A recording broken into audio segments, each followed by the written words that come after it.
My name is Tim Murphy and I'm the Sustainability Coordinator at Santropol and I work here on the Rooftop Garden project at McGill.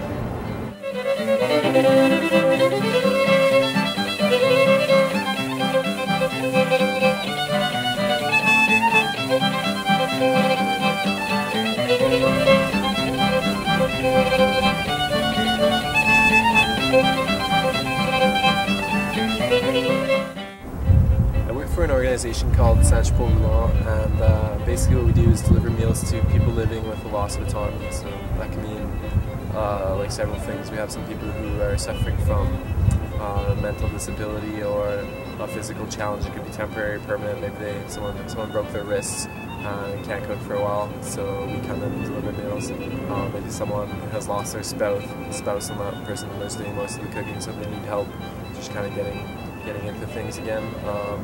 Like the reasons vary. A lot of our clientele is elderly, so there's definitely a whole intergenerational side of the work we do.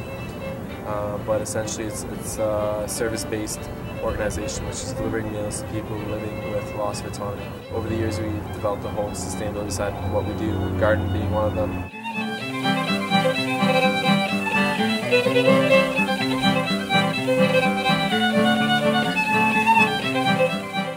We work with food as like kind of the core of what we do, and we want to do it sustainably, so we talk a lot about the food cycle. Back in the kitchen, we'll prepare meals, and the waste from the preparation of those meals goes down to our basement, where we feed them to our worms, turn them into rich compost, which then comes to the garden.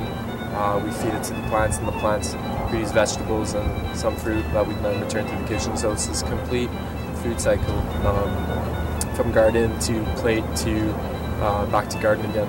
This is what we're trying to perfect. I mean, I do other things. Definitely in the summer I'm here in the garden, but during the year I'm looking at where our food is coming from, trying to buy more local, buy more organic, doing workshops with the public on different issues.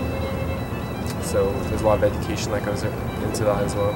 I'm a student of environment. I study here at McGill University in Environmental Studies, and it's a really broad topic, but I think I found my niche in food and agriculture.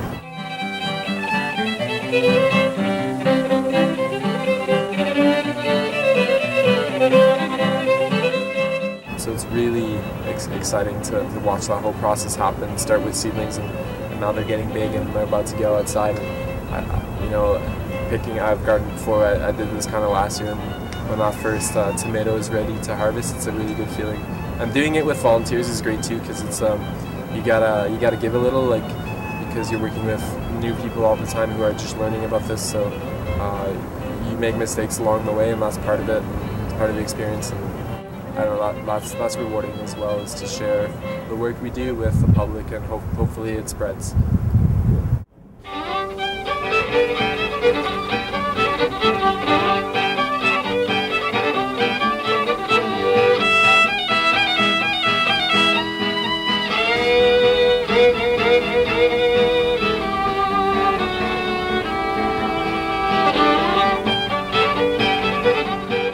We are sitting on McGill University's downtown campus, and the Rooftop Garden project is a partnership between Santropol and Alternatives, which is an international development organization. They do international cooperation. They've done a lot of work in the global south, and this was one example where they took what they had learned in the south and brought it back home, and are applying it locally. So they were doing work in countries like Cuba, Morocco, learning a lot about urban agriculture, rooftop gardening techniques, and they brought it back to Montreal and are applying it locally. So it's great. This is great south-north transfer of knowledge, which is a lot different than most of the development models we see.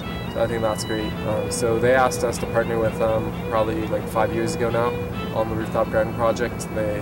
Santropol represented the kind of the social aspect and the community side of the project, and they had the technical horticultural expertise. We used to be doing a lot of hydroponics. It's since evolved to something more simple or less technical, and the Roulon is slowly taking more of a leadership role in maintaining its own garden, which is great to see, and again, a development project, so we're not dependent on that partner. We're pretty lucky to be gardening here on the main campus, which is probably one of the most high traffic park green spaces in Montreal.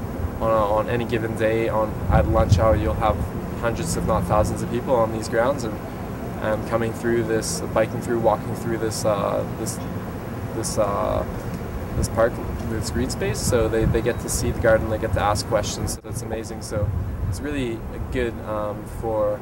We were really happy to see a university and institution the size of McGill kind of take the risk and try us out, try this project. I've seen like pocketfuls of other things like starting up here and there. There's a student group now gardening on campus, which is great. There's some faculties, the law faculty apparently has shown interest in having a garden. So, I mean, I don't know where that's coming from, but I like to think that our presence here is starting to spark something.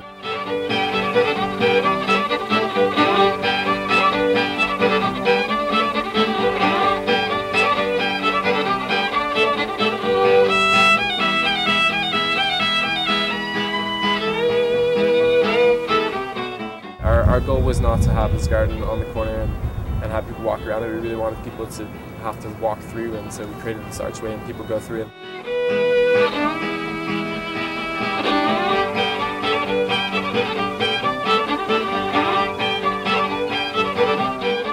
I got so many comments about that, how it felt kind of enchanted, and I don't know, or people just, you know, like budding gardeners wanting to check out our tomatoes, or like, what is the squash you're growing? So I don't know, I think it adds a lot to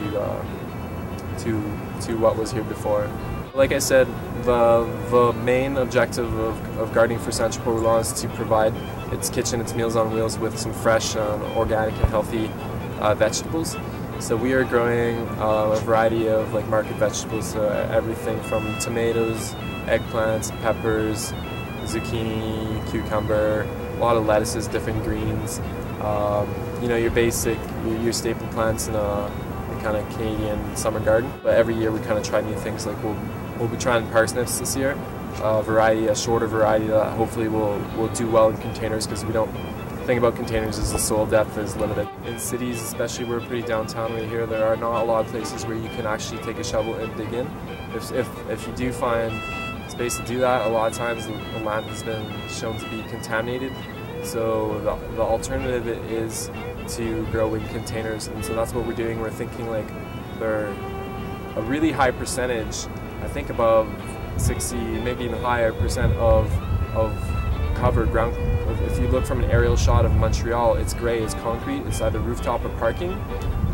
So when you're talking about the benefits of greening a city for air quality, for water filtration, all these things, gardening can help. And so by placing container gardens in what's usually just a concrete space, we're contributing to health in terms of cleaner air, cooling effect, water filtration, less water runoff.